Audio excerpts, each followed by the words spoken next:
Virat Kohli Virat Kohli. जिनकी ODI century Sachin से ज्यादा है Number 50 arrives for Virat Kohli. और इनके रन सिर्फ सचिन तेंदुलकर से कम हैं।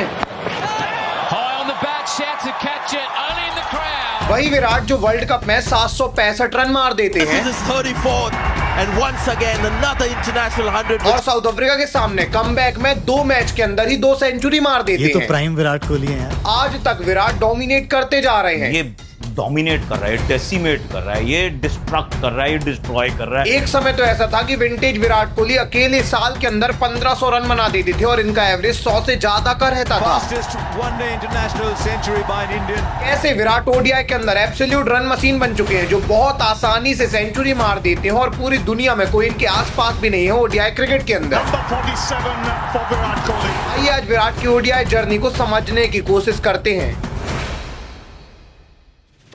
देखिए कहानी की शुरुआत 2008 में होती है जब विराट कोहली ओडीआई के अंदर डेब्यू करते हैं। ये वो समय था जब विराट का डेब्यू इंटरनेशनल में नहीं हुआ था। सबसे पहले इनका डेब्यू 2008 में ओडीआई के अंदर ही हो रहा था।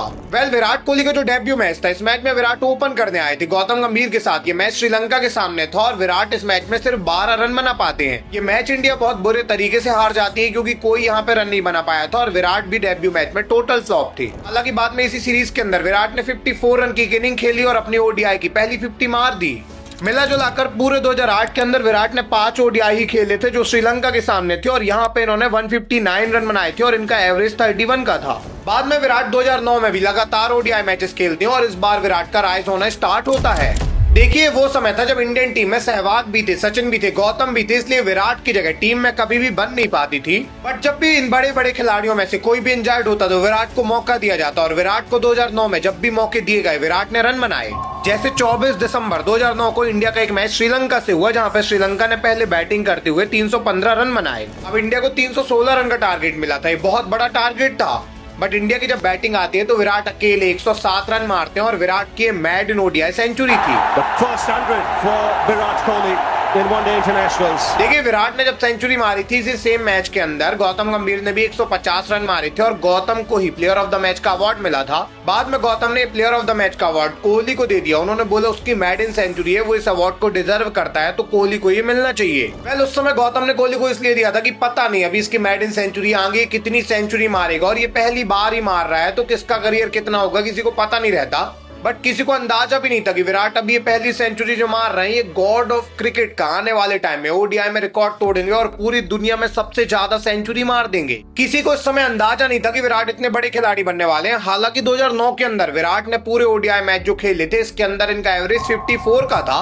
बाद में जब 2010 का साल आया तो इस साल क्या होता है कि इमर्जिंग कप होता है ऑस्ट्रेलिया के अंदर और यहाँ विराट कोहली जाते हैं। देखिए ऑस्ट्रेलिया में इमर्जिंग कप ऑर्गेनाइज कराया गया था। इसमें क्या हुआ था कि पूरी दुनिया के जो भी यंग खिलाड़ी इस समय आए थे, चाहे वो मिचेल स्टार्क हो, रोहित शर्मा हो, विराट कोहली हो, ये सारे पार्टिसिपेट करने गए थे। इस इमर्जिंग कप के अंदर most run getter Virat Kohli थे और इंडिया के लिए इन्होंने कमाल की इनिंग्स खेली थी। यही वो मूवमेंट था जिसके बाद विराट और रोहित जब रिटर्न आते हैं ना इमर्जिंग कप के बाद तो इंडियन टीम में फिक्स हो जाते हैं। इसके पहले विराट और रोहित की जगह फिक्स नहीं थी बट इमर्जिंग कप के बाद विराट रोहित टीम में फिक्स हो गए और इसके बाद विराट रन बनाना और ज्यादा स्टार्ट कर देते हैं। देखिए इमर्जिंग कप से आने के बाद रोहित रन नहीं बना पाती, टीम में फिक्स होने के बाद भी रन नहीं बना पाए तो रोहित को ड्रॉप कर दिया गया। लेकिन विराट इसके बाद कभी ड्रॉप नहीं होते, लगातार टीम में खेलते हैं। हालत तो ये हो जाती है कि 2010 के बाद जब 2011 का वर्ल्ड कप आता है तो इस वर्ल्ड कप के अंदर विराट कोहली का नाम आता है 15 की स्क्वाड में और बताया जाता है कि प्लेइंग 11 में भी रहेंगे और सेकेंड डाउन बैटिंग करने आएंगे। पहले ही वर्ल्ड कप में विराट कोहली का सिलेक्शन हो गया था और प्लेइंग 11 में इनका नाम आ रहा था। ये काफी ज्यादा शॉकिंग बात थी।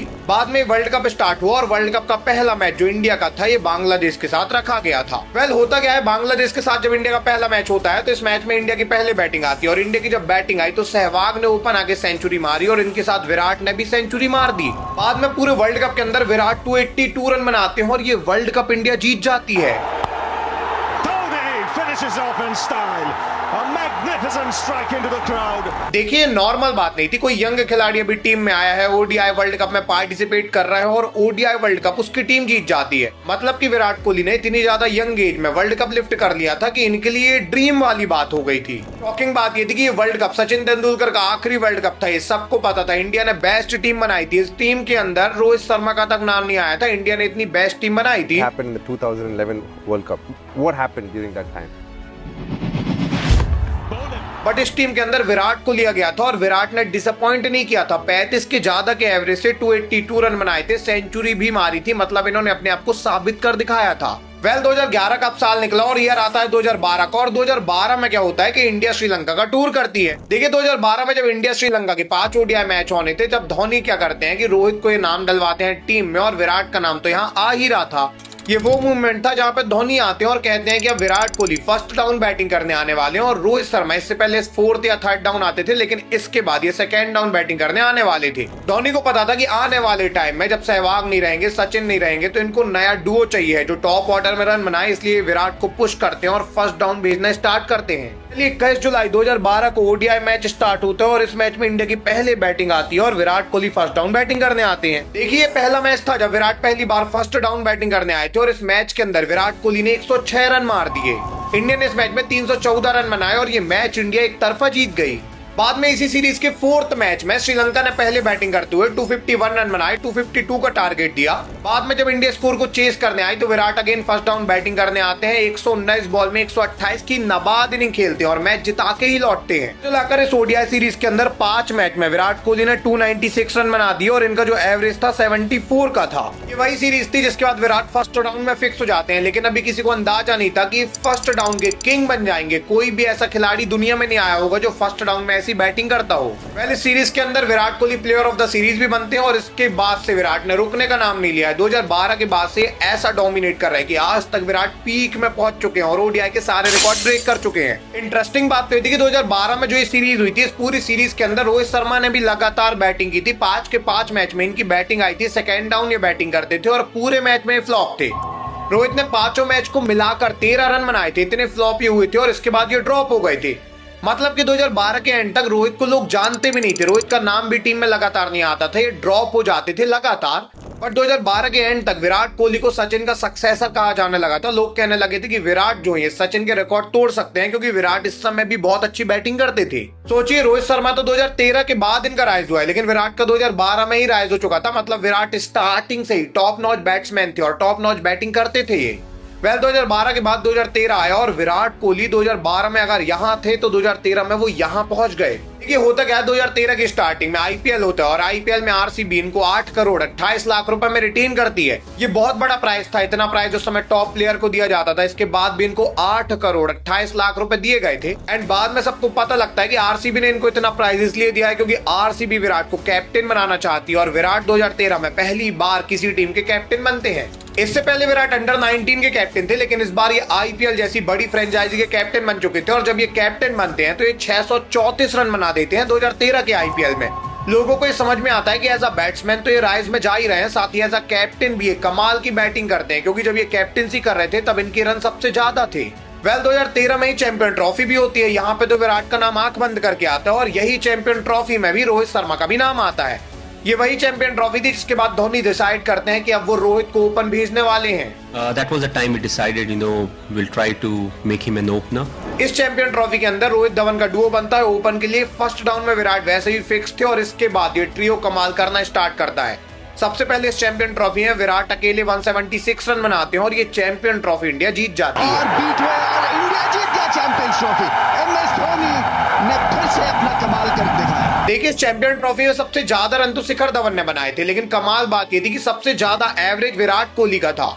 रीजन काफी साफ था, विराट हर मैच में नाबाद लौट रहे थे और ये काफी बढ़िया बैटिंग करते थे, इसलिए विराट का एवरेज 50 से ज्यादा का था। बाद में 2013 के अंदर क्या हुआ कि नवंबर के महीने में ऑस्ट्रेलिया टीम करती है इंडिया टूर, जहां पे 7 ओडीआई मैच खेलने आए थे। ये ओडीआई मैच जो है इंडिया में खेले जाने थे अक्टूबर नवंबर के महीने में और इस ओडीआई सीरीज के बाद पूरा पर्सपेक्टिव लोगों का चेंज हो गया। इस ओडीआई सीरीज में क्या हुआ, पहला मैच जो होता है इसमें विराट जब बैटिंग करने आते हैं तो विराट 61 रन मारते हैं, हालांकि इंडिया ये मैच हार जाती है। बाद में सेकेंड मैच जब होता है तो ऑस्ट्रेलिया पहले बैटिंग करने आती है और 359 रन ऑस्ट्रेलिया बना देती है। इंडिया को अब 360 का चेस मिला और ये चेस इम्पॉसिबल टू चेस था। सबको लगा इंडिया ये स्कोर कभी चेस नहीं कर पाएगी। बाद में जब इंडिया 360 रन चेस करने आई तो धवन रोहित ने अच्छी पार्टनरशिप की। धवन ने 95 रन मारे और धवन जब आउट हुए तो कोहली आए और पार्टनरशिप और बड़ी बिल्ड हो गई। कोहली जब इस मैच में बैटिंग करने आते हैं तो ऐसा लगता ही नहीं है ओडीआई मैच चल रहा है। कोहली ने इस मैच के अंदर फास्टेस्ट 100 मार दिया। The fastest one-day international century by an Indian. India ने 360 रन का स्कोर 43.3 ओवर में चेस कर लिया था। विराट कोहली ने 52 बॉल में 100 रन मार दिए थे। किसी भी इंडियन द्वारा ये फास्टेस्ट 100 था ओडीआई के अंदर। इंटरेस्टिंग बात यह है कि आज तक ये फास्टेस्ट 100 है। मतलब कि विराट कोहली ने करियर की स्टार्टिंग में ऐसा रिकॉर्ड बनाया था कि आज तक 12 साल तक ये रिकॉर्ड टूटा नहीं है। इतने पीक बैट्समैन उसी समय बन गए थे। बाद में इस पूरी सीरीज में विराट कोहली 386 रन बनाते हैं, जहां पे इनका एवरेज 64.33 का था। इवन इतना ही नहीं, पूरे साल के अंदर 2013 के अंदर 34 ओडीआई में विराट कोहली ने 1268 रन बनाए थे, जहां पे इनका एवरेज 52.83 का था। देखिए 2012 के अंदर सबसे ज्यादा रन इंडियन टीम के लिए विराट ने बनाए थे और पूरे ईयर कैलेंडर में इनका नंबर 3 में नाम था। मतलब पूरी दुनिया में नंबर 3 में थे सबसे ज्यादा रन बनाने की लिस्ट में। अच्छी बात ये थी कि इनके जितने भी रन आए थे वो विनिंग कॉस्ट में आए थे। ज्यादातर सेंचुरी इन्होंने चेस करते हुए मारी थी। यही कारण था कि 2013 की एंडिंग में लोग विराट कोहली को चेस मास्टर कहने लग जाते हैं। इवन सचिन तेंदुलकर तक बोलने लग जाते हैं कि विराट और रोहित मेरा रिकॉर्ड तोड़ सकते हैं, क्योंकि विराट कोहली लगातार सचिन के रिकॉर्ड की बराबरी कर रहे थे, इवन तोड़ रहे थे। सचिन जितनी इनिंग में मारे थे उससे पहले ही विराट वो रिकॉर्ड पा ले रहे थे। 2013 के बाद 2014 आता है और 2014 जब आता है तो विराट और पीक में जाने लग जाते हैं। सबसे पहले 2014 की स्टार्टिंग में आईपीएल होता है। आईपीएल में आरसीबी इनको रिटेन करती है अगेन और 12 करोड़ 50 लाख में इस बार करती है। विराट का प्राइस लगातार बढ़ रहा था क्योंकि विराट की बैटिंग भी लगातार ऊपर जाती जा रही थी। इस बार आरसीबी ने इनको 12 करोड़ 50 लाख का लमसम अमाउंट दिया था। 2014 के अंदर विराट जब ओडीआई खेलने आते हैं तो इस साल ओडीआई में और ज्यादा डोमिनेट करते हैं और लगातार इंडिया को जीत दिलाते हैं। 2014 में तो हालत ये हो गई थी कि कोई अगर ना चले तो विराट अकेले ही टीम को जिता देते थे। इतने टॉप में पहुंच गए थे कि ये अकेले टीम को जिता दिया करते थे पूरी बैटिंग करके। जैसे एक मैच इंडिया और श्रीलंका के बीच में 2014 में हुआ था। इस मैच में श्रीलंका की पहले बैटिंग आई और श्रीलंका ने 286 रन बनाए। अब इंडिया को 287 का टारगेट मिला था। इंडिया की जब बैटिंग आई थी तो किसी बैट्समैन ने 30 रन भी नहीं बनाया और पूरी इंडिया चोक कर गई। यहाँ पे इंडिया ऐसा लग रहा था 200 रन भी नहीं बना पाएगी, लेकिन अकेले विराट कोहली जब बैटिंग करने आते हैं तो ये फर्स्ट डाउन बैटिंग करने आए थे और ये जिता के लौटते हैं। इन्होंने 139 रन बनाया, अकेले वहां पे खड़े रह के पूरा मैच ही जिता के लौटते हैं और अगेन ये चेस में ही आई थी इनकी नहीं। बाद में पूरे 2014 के साल विराट कोहली ने 21 मैच खेले थे, 1054 रन ये बनाए थे और इनका एवरेज 58.55 का था। अगेन इंडिया के लिए मोस्ट रन गेटर थे और पूरी दुनिया में तीसरे नंबर में थे सबसे ज्यादा रन गेटर की लिस्ट में। कमाल बात ये थी कि पूरी दुनिया में इनका एवरेज 60 के लगभग था और इतना एवरेज इस साल किसी का भी नहीं था। सबका एवरेज 50 से कम ही था या फिर 50 था, बट इनका जो है 60 का था। यही वो साल था जब 2014 के बाद लोग कहने लग गए थे कि विराट कोहली रन मशीन है, ये लगातार रन बनाते हैं, हर मैच में रन बनाते हैं। कोई खिलाड़ी अगर हर मैच में रन बना रहा है तो उसको लोग रन मशीन ही कहेंगे, क्योंकि वो मशीन जैसे हर मैच के अंदर परफॉर्म करके जा रहा है। तो मिला जुलाकर 2014 के एंडिंग तक लोग विराट कोहली को चेस मास्टर और रन मशीन कहने लग गए थे, क्योंकि 2014 के एंडिंग तक ही विराट टॉप बैट्समैन बन चुके थे। 2014 के बाद 2015 जब आया तो आरसीबी ने अगेन 12 करोड़ 50 लाख में विराट को रिटेन किया और इस बार विराट ने अगेन 505 रन बना डाले। ये अगेन आईपीएल में डोमिनेट करते हैं और इस बार इनका एवरेज आईपीएल के अंदर भी 50 का था। अब विराट जब इंटरनेशनल में भी हर जगह परफॉर्म कर रहे हैं, आईपीएल में भी परफॉर्म कर रहे हैं, तो सबको बहुत उम्मीद बढ़ गई। सबको लगा कि विराट अब ओडीआई वर्ल्ड कप में कमाल कर देंगे। लोगों को ये लगने लगा 2015 ओडीआई वर्ल्ड कप अकेले विराट ही जिता देंगे। विराट का इस समय एब्सोल्यूट प्राइम आ चुका था, बट 2015 वर्ल्ड कप विराट के लिए उतना अच्छा गया नहीं। विराट ने रन तो बनाए थे इस वर्ल्ड कप के अंदर, लेकिन उतने ज्यादा रन नहीं बनाए थे जितने लोग एक्सपेक्ट कर रहे थे। इवन सेमीफाइनल के अंदर विराट 13 बॉल में 1 रन बना पाए थे, जबकि विराट की यहाँ पे सबसे ज्यादा जरूरत थी। देखिए इंडिया 2015 वर्ल्ड कप से बाहर हो चुकी थी सेमीफाइनल हार के, और ये पहला मूवमेंट था जब विराट कोहली को लोग ट्रोल करना स्टार्ट किए थे। इससे पहले लोग विराट को ट्रोल नहीं करते थे, विराट इतने पीक में जा रहे थे, लेकिन इसके बाद विराट जब यहाँ रन नहीं बना पाए तो लोग इनको थोड़ा बहुत ट्रोल करने लग गए। हालांकि ये ट्रोल कुछ ही दिन चला, क्योंकि 2015 के बाद ईयर 2016 का आता है। 2016 वो साल था जब विराट इतने ज्यादा पीक में चले जाते हैं कि उतने पीक में दुनिया में कभी कोई आया ही नहीं था। देखिए होता क्या है, 2016 के स्टार्टिंग में आईपीएल हुआ। आईपीएल के अंदर विराट को 12 करोड़ 50 लाख रुपए में आरसीबी ने अगेन रिटेन किया। इस साल आईपीएल में विराट कोहली अकेले ही 4 सेंचुरी मार देते हैं और पूरे आईपीएल के अंदर ये 973 रन बना देते हैं। हालत तो हो गई थी कि विराट कोहली के एक मैच में थंब में चोट लग गई थी, उसके बाद भी ये बैटिंग करने आते हैं और वहां भी ये सेंचुरी मार के गए थे। मतलब कि विराट इतने ज्यादा पीक में थे इस आईपीएल के अंदर कि कोई इनके आसपास भी नहीं था और दुनिया में किसी ने ऐसा कभी नहीं किया था। देखिए इतने सारे आईपीएल के सीजन हो चुके थे, लेकिन कोई भी 900 रन टच नहीं कर पाया था। लेकिन इस आईपीएल में विराट कोहली ने 973 रन बना दिए थे। इतना पीक ना कभी किसी का आईपीएल में आया था, ना कोई सोच सकता था कि आएगा, और आज तक वो रिकॉर्ड नहीं टूटा है। वो इतना बड़ा रिकॉर्ड बन चुका था उसी समय। बाद में जब आईपीएल के बाद ओडीआई की बात आई तो 2016 में ओडीआई के अंदर तो विराट ने और तबाही मचा दी। सिर्फ 10 ओडीआई मैच खेले हैं 2016 के अंदर विराट कोहली ने और 10 ओडीआई मैच में 739 रन बनाए, जहां पे इनका एवरेज 92.37 का था। सोचिए 2016 में विराट कोहली काफी न्यू थे, इस समय वो नया खिलाड़ी जो अभी अभी बड़ा बन रहा है, उस खिलाड़ी का एवरेज 92 का है पूरे साल के अंदर। ये इतना एवरेज था ना कि पूरी दुनिया में कोई इनके आसपास भी नहीं था इस साल में, और ये लगातार चौथा साल था जब ये ऐसा कर पा रहे थे। मतलब ये पहली बार नहीं था, ये कंसिस्टेंटली ऐसा कर रहे थे। इवन 2016 की स्टार्टिंग में आईपीएल में इन्होंने कमाल किया, इसके बाद ओडीआई में इन्होंने कमाल किया। 2016 के अंदर ये टेस्ट में भी टॉप रन गेटर थे और T20I में भी टॉप रन गेटर थे। मिला जुलाकर 2016 के अंदर किसी भी फॉर्मेट में, किसी भी टूर्नामेंट में, हर जगह विराट कोहली बिल्कुल ही पीक पे पहुंच गए थे। यदि हम 2016 में टेस्ट, ओडीआई, T20I में मिलाकर विराट के रन देखें तो वो 2595 थे और यहाँ पे मिलाकर इनका एवरेज 86 का था।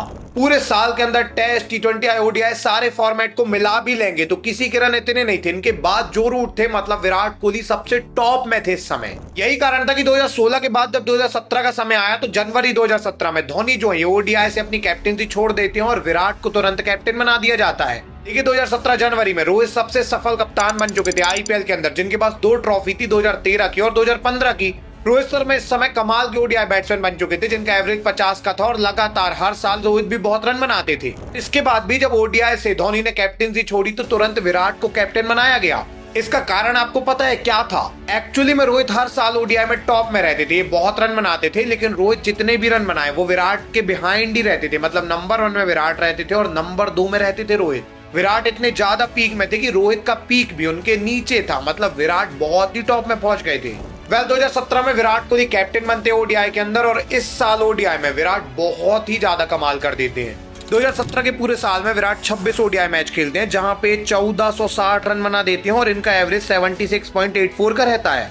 इस साल पूरे ईयर कैलेंडर के अंदर विराट कोहली नंबर 1 में थे। पूरी दुनिया में इनके आसपास भी ओडीआई में कोई नहीं था। इन्होंने लगभग 1500 रन बनाए थे और 75 से ज्यादा का इनका एवरेज था।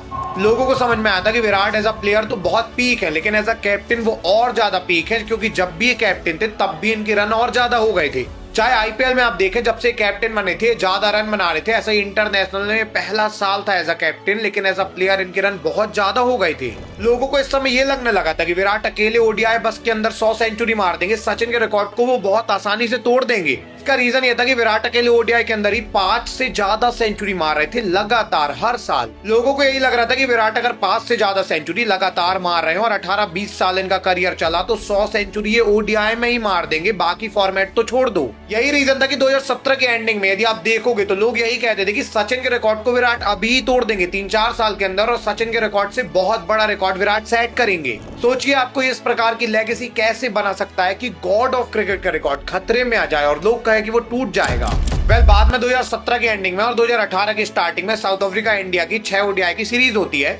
इस सीरीज में क्या होता है कि विराट कोहली सीरीज के अंदर कमाल पे कमाल करते हैं। सिर्फ 6 मैच के अंदर विराट 558 रन बना देते हैं। पूरी सीरीज के अंदर विराट कोहली का जो एवरेज था वो 186 का था। 144 साल के क्रिकेट के इतिहास में पहली बार हो रहा था जब एक ओडीआई सीरीज के अंदर किसी ने 500 से ज्यादा रन बनाए थे। इससे पहले रोहित शर्मा ने 491 रन बनाए थे, जो ऑस्ट्रेलिया के साथ 2013 की सीरीज थी, जहां पर रोहित ने अपना पहला डबल सेंचुरी मारी थी। वहां पे ही रोहित ने 491 रन बनाए थे।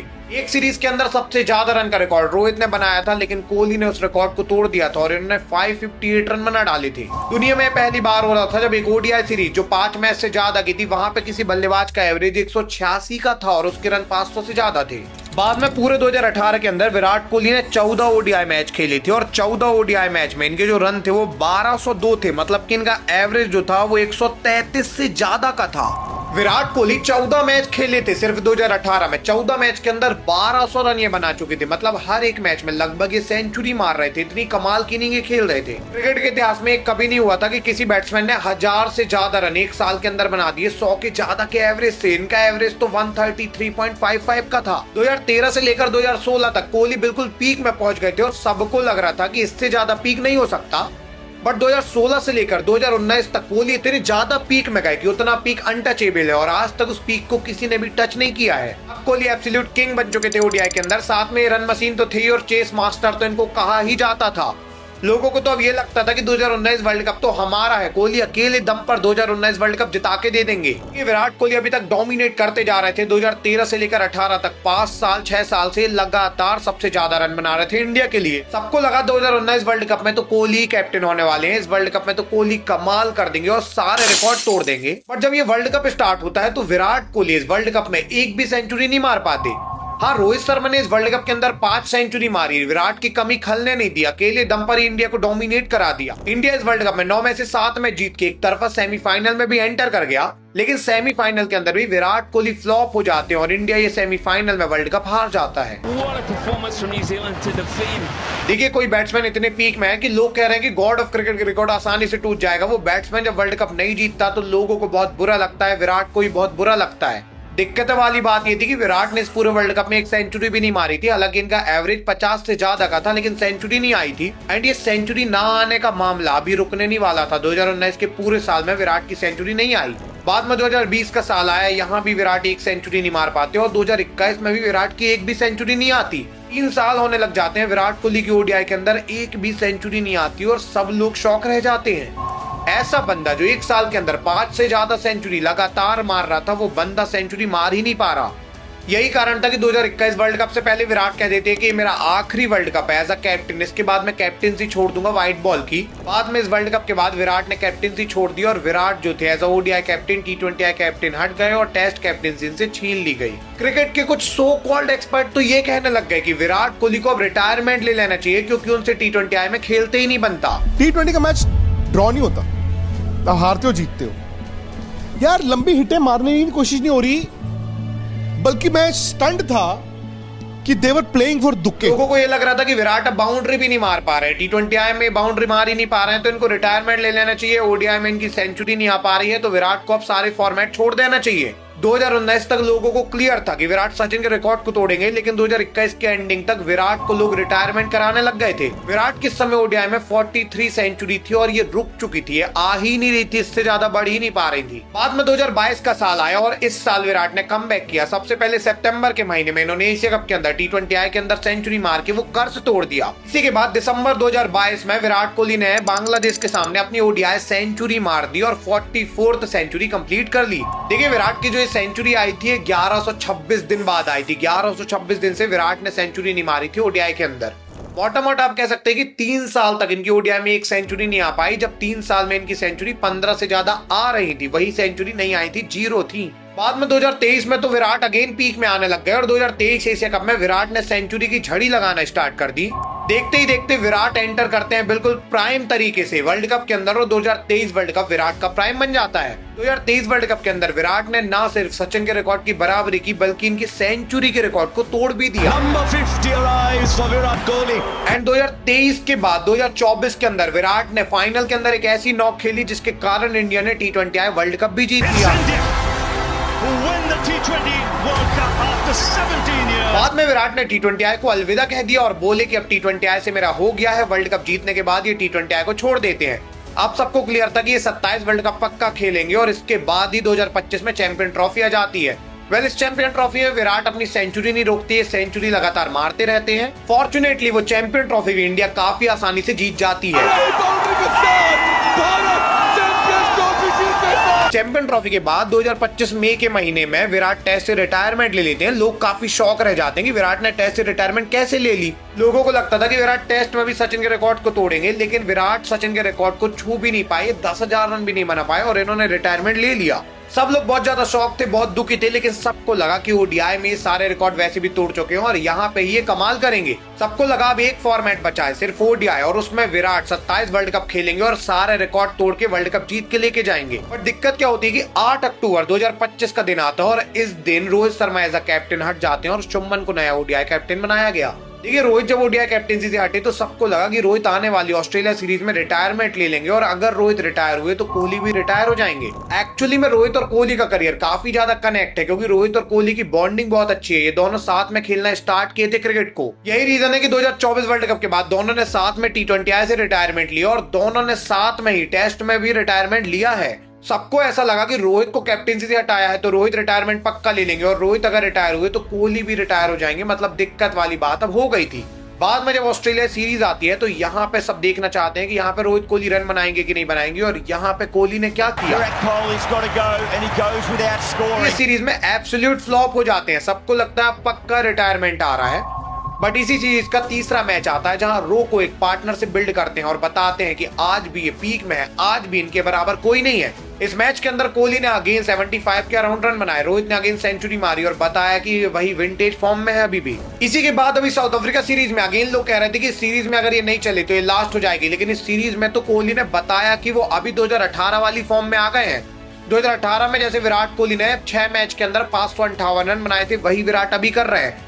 आप सोचिए 2 मैच हुए हैं, पहले मैच में विराट ने 135 रन मारे और दूसरे मैच के अंदर विराट ने 103 रन मार दिए। 2 मैच में विराट 2 सेंचुरी मार चुके हैं। ऐसा लग रहा है विराट कोहली विंटेज वापस आ गया है 2017-18 वाला। 2016 से 2019 तक विराट कोहली का जो प्राइम था, जिसको कोई नहीं छू पाया था, वही विराट अब वापस आया है। आज वो हालत हो गई है कि पूरे ईयर कैलेंडर में अगर अगेन 20-25 ओडीआई खेले जाएं तो विराट फिर से 1500 रन बनाएंगे और पूरी दुनिया में इनके आसपास कोई नहीं होगा ओडीआई में। अगेन ऐसा लग रहा है कि विराट जैसे 2013 से लेकर 19 तक 7 साल डोमिनेट किए थे, इसके बाद 3 साल इनका डाउनफॉल था, लेकिन अभी अगेन वैसे ही 7 साल डोमिनेट करेंगे, 27 वर्ल्ड कप जिता के ही लौटेंगे और जब तक इनका प्राइम ही रहेगा। विराट ने यह भी बोल दिया कि विजय हजारे खेलने के लिए अवेलेबल है, मतलब विराट 27 वर्ल्ड कप के लिए टोटल प्रिपेयर है और ये हमारे लिए बहुत अच्छी बात है।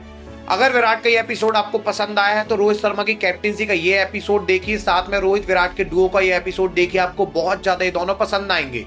मिलेंगे किसी अगली वीडियो में, तब तक के लिए धन्यवाद।